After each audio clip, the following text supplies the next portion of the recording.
नमस्कार सर जी। नमस्कार। कैसे हैं? बस बढ़िया। पहले आप थोड़ा अपना परिचय दीजिए हमारे दर्शकों को। ओके, मेरा नाम है बहादुर सिंह बी जाडेजा, गांव नानी खाकर, तालुका मांडवी, और मेरा मोबाइल नंबर है 97-122-41-041।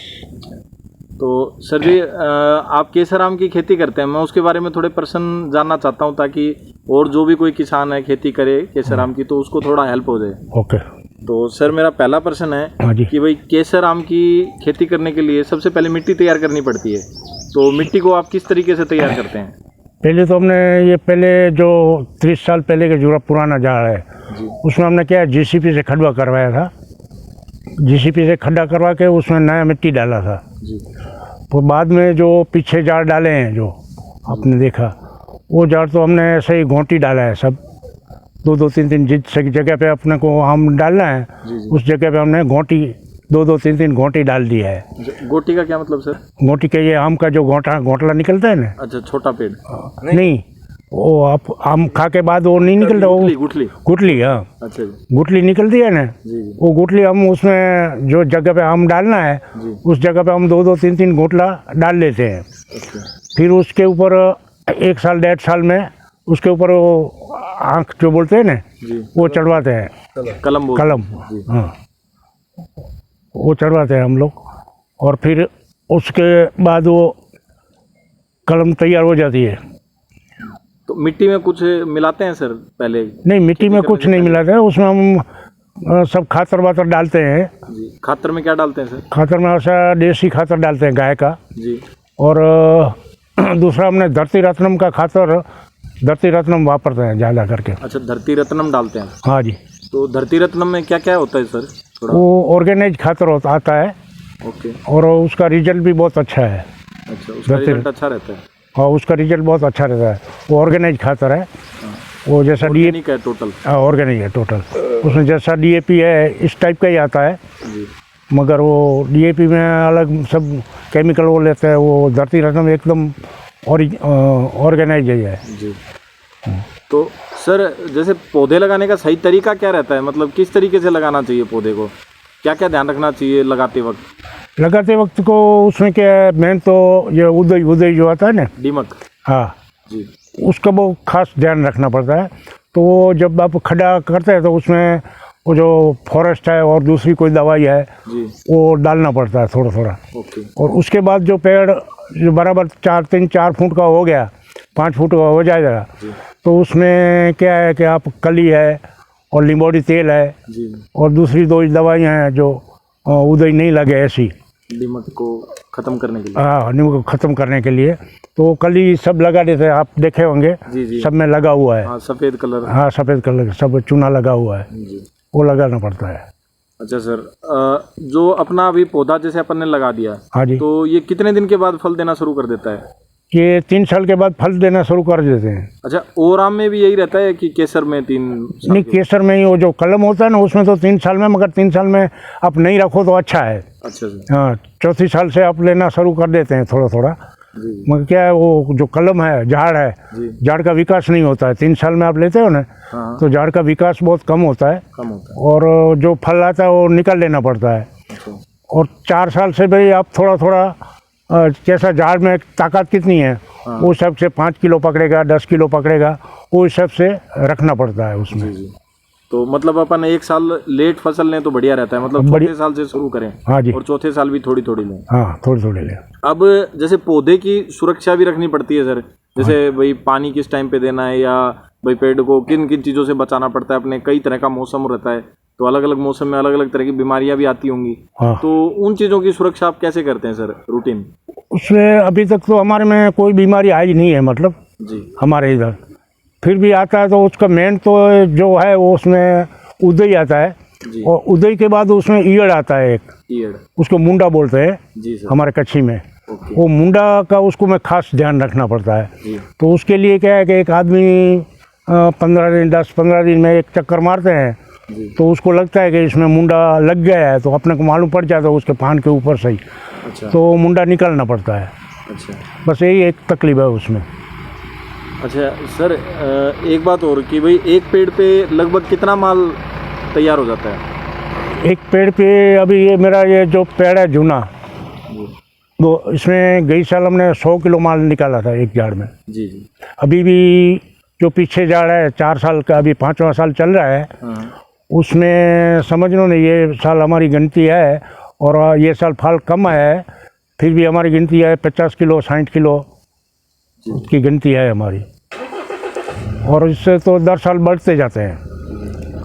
अच्छा सर, आपने ना 2 तरीके के आम देखे मैंने आपके फार्म पे। हाँ जी। तो एक बता रहे थे कि जंबो है और एक वो है, उनमें क्या फ़र्क है सर, थोड़ा बताएंगे दोनों में? हाँ जी, एक कहने जंबो केसर है जी, और एक सुपर केसर बोलता है।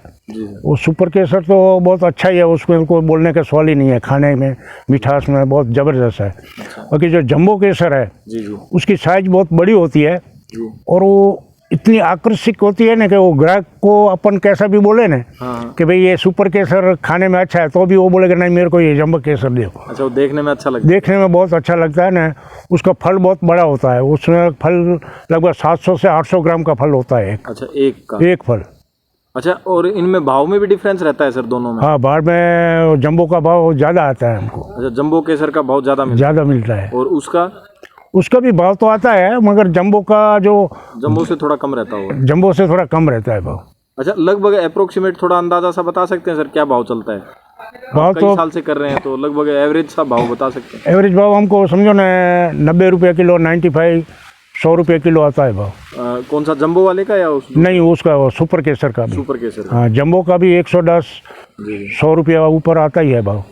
अच्छा सर, बेचने का अपना तरीका क्या रहता है? आप मार्केट में बेचते हैं कि यहीं से व्यापारी लेके जाता है? नहीं, यहाँ से ही व्यापारी लेके जाता है हमारा। यहाँ पे व्यापारी खुद आ जाते हैं? यहाँ से व्यापारी आ जाते हैं, उसमें हम क्या करते हैं, अंदाज निकाल लेते हैं जी। कि भाई एक जाड़ में इतना माल है, तो टोटल जाड़ इतना होता है, तो इसमें इतना टन माल निकलना चाहिए, तो इस हिसाब से हम गिनती करके उच्चक में दे देते हैं व्यापारी को।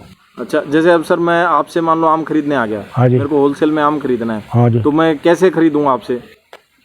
वो तो आपका देखो, आप किस टाइप से आपका अनुभव है जी।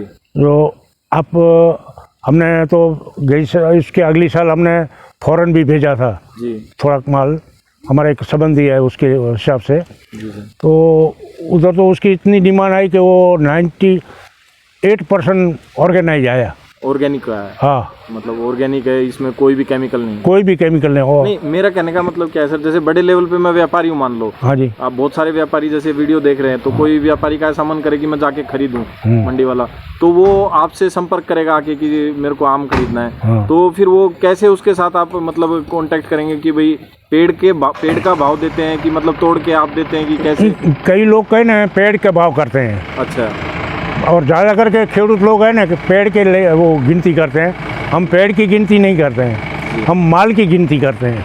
अच्छा, माल तोड़ के और फिर नहीं, माल तोड़ के नहीं, माल कितना लगा हुआ है जी। वो हमको अंदाज आ जाता है। जो खेड़ू है, रात दिन हम उधर इसमें ही घूमते रहते हैं, तो हमको तो अंदाज होता ही है कि इतना माल ये एक जाड़ में निकलेगा। हाँ। तो समझो 10 जाड़ में कितना माल निकलना चाहिए। अच्छा। ऐसे 2000 जाड़ है कि 3000 जाड़ में इसमें इतना माल निकलना चाहिए, तो इस हिसाब से हम रेट करते हैं।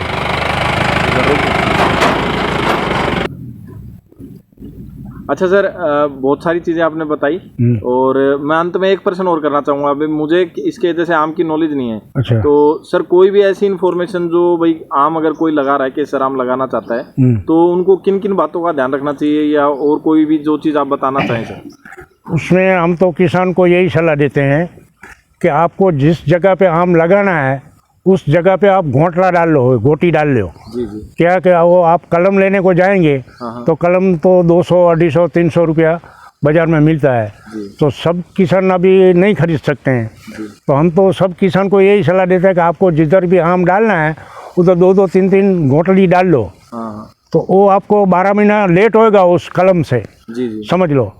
मगर वो उसका जो मूड़िया है ना, वो इतना ऊंडा जाएगा और उसका मजबूती होएगी झाड़ की। मतलब डायरेक्ट गुठली से जो पैदा होगा वो उसकी वाले झाड़ से मजबूती होएगी, और वो झाड़ थकेगा नहीं, मतलब कम नहीं पड़ेगा कभी भी। जी जी। उसकी ताकत बहुत जोरदार है, क्योंकि उसको वो कलम है वो तो दूसरी जगह से लेके फिर आप उधर डालते हो। जी जी। और ये तो उधर ही आप डाला है तो उधर उसका मूड खिल पूरा जमीन में जाएगा। जी जी। समझिए। समझ गए। तो इसीलिए वो हमको तो ये ज़्यादा पता, ये हमारा जो पूरा अब 600 झाड़ है मेरे पास जी कुल। मैं 600 झाड़ में खाली 1000 ही कलमी ये लिया है कलम जंबो का, जी जी। बाकी तो मैं 5000 सब घोंटला ही डाला है। ओके।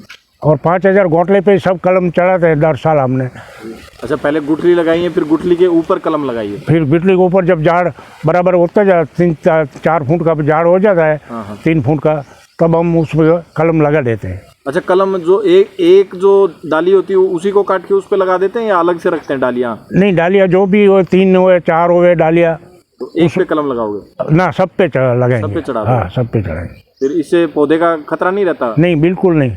वो तो एकदम समझो ना, जोर से निकलते हैं। अच्छा, जोर से निकलता है। तो ठीक है, धन्यवाद अंकल जी, आपने टाइम दिया हमें। Okay, thank you.